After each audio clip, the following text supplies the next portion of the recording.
Hello दोस्तों, कैसे हो आप सब। Welcome back to job university में प्रकाश। इस वीडियो में मैं आपको बताऊंगा आईएमडी यानी इंडियन मेट्रोलॉजिकल डिपार्टमेंट में साइंटिफिक असिस्टेंट के पोस्ट में ज्वाइन करने के बाद आपकी क्या क्या ड्यूटी एंड रिस्पांसिबिलिटीज रहती है, जॉब प्रोफाइल क्या रहता है, ड्यूटी टाइमिंग्स क्या रहेगी। साथ ही साथ बात करेंगे होम पोस्टिंग के क्या चांसेस रहते हैं, आपकी पोस्टिंग कहाँ कहाँ हो सकती है, ट्रांसफर्स कितनी फ्रिक्वेंटली होती है एंड प्रमोशन के क्या स्कोप होते हैं। सारी चीज़ों के बारे में मैं आपको डिटेल में बताऊंगा, तो वीडियो को एंड तक देखना। उसके बाद भी अगर आपकी कोई क्वेरी रहती है, कुछ कंफ्यूजन रहता है, तो आप मुझे कमेंट करके पूछ सकते हैं। तो कैंडिडेट का सबसे इंपॉर्टेंट क्वेश्चन रहता है कि सिलेक्शन के बाद प्रेफरेंस पूछा जाता है या नहीं।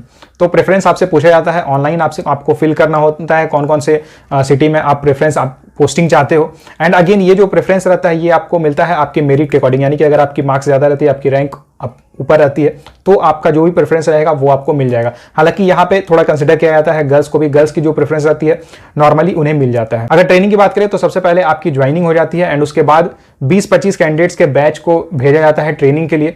तो ऐसे अगर आप देखोगे जो ऑफिशियल जो ट्रेनिंग का प्रोसेस होता है इसमें होने में काफ़ी टाइम लग जाता है, लेकिन जहाँ पे आपकी पोस्टिंग रहती है वहाँ पे जो भी वर्क रहता है आप एक तरह से समझ लो कि ऑन जॉब ट्रेनिंग वहाँ पे चलती है। तो आपके जो सीनियर्स रहते हैं वो आपको बता देते हैं कि क्या क्या काम आपको करना है, उसके अकॉर्डिंग ही आपको वर्क करना होता है। तो पोस्टिंग लोकेशंस की बात करें तो ऑल इंडिया में आपकी पोस्टिंग हो सकती है, रिमोट लोकेशंस में भी आपकी पोस्टिंग हो सकती है, और साथ ही साथ मेट्रो लोकेशंस है, मेट्रो सिटीज है, वहां भी आपकी पोस्टिंग हो सकती है। जैसे अगर मैं बात करूं हेडक्वार्टर की, तो दिल्ली में हेडक्वार्टर है और अलग अलग डिपार्टमेंट्स हैं। टेक्निकल डिपार्टमेंट है, एडमिन सेक्शन है, देन पब्लिकेशन सेक्शन है, सिक्योरिटी सेक्शन है, हाइड्रोलॉजी सेक्शन है, एग्रोमेट है। तो कहीं भी किसी भी डिपार्टमेंट में किसी भी सेक्शन में आपकी पोस्टिंग हो सकती है। इसके अलावा अगर बात करें तो जितने भी एयरपोर्ट्स है, कहीं भी किसी भी एयरपोर्ट में आपकी पोस्टिंग हो सकती है, क्योंकि एयरपोर्ट में क्या होता है कि वहां पे आपको रेगुलर बेसिस पे मेट रिपोर्ट जनरेट करना होता है अलग अलग शिफ्ट में। जैसा कि आपको पता है कि एयरपोर्ट्स में क्या होता है कि अलग अलग शिफ्ट में ड्यूटी चलती है।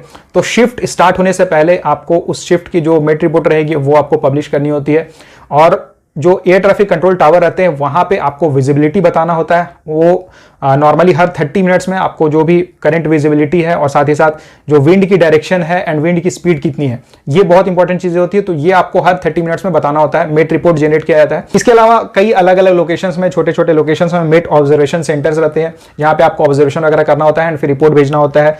इसके अलावा रीजनल सेंटर्स रहते हैं। तो पोस्टिंग आपकी ऑल इंडिया में कहीं भी हो सकती है, क्योंकि जैसे कि मैंने आपको बताया कि रिमोट लोकेशंस में भी आपकी पोस्टिंग हो सकती है, और साथ ही साथ बड़े बड़े जो शहर है, मुंबई दिल्ली जैसे शहर है, बड़े बड़े टाउन्स है, वहां भी आपकी पोस्टिंग हो सकती है। इसके अलावा आपकी हार्ड पोस्टिंग भी होती है। तो लाइफ टाइम में एक बार आपको हार्ड पोस्टिंग मिल सकती है।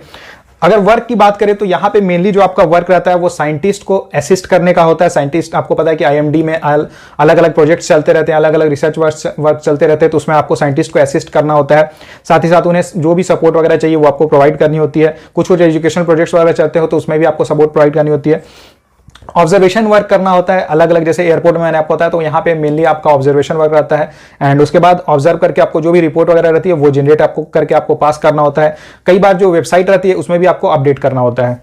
इसके अलावा बात करें तो जो भी एडमिनिस्ट्रेटिव टास्क वगैरह रहते हैं उसमें भी कई बार आपको, ये अगेन डिपेंड करेगा कि आपकी किस डिपार्टमेंट में पोस्टिंग हो रही है, किस सेक्शन में पोस्टिंग होती है। तो जिस भी सेक्शन में आपकी पोस्टिंग होगी उसके अकॉर्डिंग आपको वर्क करना होगा। तो कुछ कुछ एडमिनिस्ट्रेटिव टास्क वगैरह भी करने होते हैं एंड जो भी रिसर्च फील्ड वगैरह चलती है, और जो कुछ रिसर्च चल रहा है जैसे वेदर फोरकास्टिंग के ऊपर या फिर फ्लड फोरकास्टिंग के ऊपर चल रहा है, कुछ साइक्लोन्स वगैरह आने वाले हैं, तो उसके ऊपर कुछ भी रिसर्च वगैरह रहती है, तो उसमें भी आपको असिस्ट करना होता है। होम पोस्टिंग एंड ट्रांसफर की बात करें तो होम पोस्टिंग कंप्लीटली डिपेंड करेगा आपके ऊपर। अगर आपकी रैंक अच्छी रहती है तो आपका जो भी प्रेफरेंस रहेगा वो आपको मिल जाएगा। गर्ल्स को नॉर्मली होम पोस्टिंग मिल जाती है, जो भी या फिर जो उनकी प्रेफरेंस रहती है वो उनको मिल जाती है, लेकिन बॉयज को थोड़ा सा प्रॉब्लम हो सकती है। लेकिन अगर आपकी रैंकिंग अच्छी है तो बहुत ज्यादा चांसेस है कि आपको होम पोस्टिंग मिल जाएगी। ट्रांसफर की बात करें तो बहुत ज्यादा फ्रीक्वेंट ट्रांसफर नहीं होती है, तो जहां भी आपकी पोस्टिंग होगी एटलीस्ट 4-5 ईयर्स आप वहां रहोगे, उसके बाद ही आपकी ट्रांसफर्स वगैरह होंगे, तो बहुत ज्यादा प्रॉब्लम नहीं होती है। हाँ, लेकिन ये होता है कि अगर आपकी हार्ड पोस्टिंग मिल जाती है आपको, तो हार्ड पोस्टिंग में आपको 2 ईयर्स सर्व करना होता है, मिनिमम 2 ईयर्स रहता है। 2 ईयर्स अगर आप सर्व कर लेते हो उसके बाद आपसे प्रेफरेंस मांगा जाता है। एंड नॉर्मली ऐसा होता है कि हार्ड पोस्टिंग के बाद आपको होम पोस्टिंग मिल जाती है। गर्ल्स को नॉर्मली होम पोस्टिंग मिल जाती है, या फिर उनकी जो भी प्रेफरेंस रहती है वहां पे आप उनकी पोस्टिंग मिल जाती है, या फिर जो बड़े शहर रहते हैं वहां पे केवल गर्ल्स की पोस्टिंग होती है।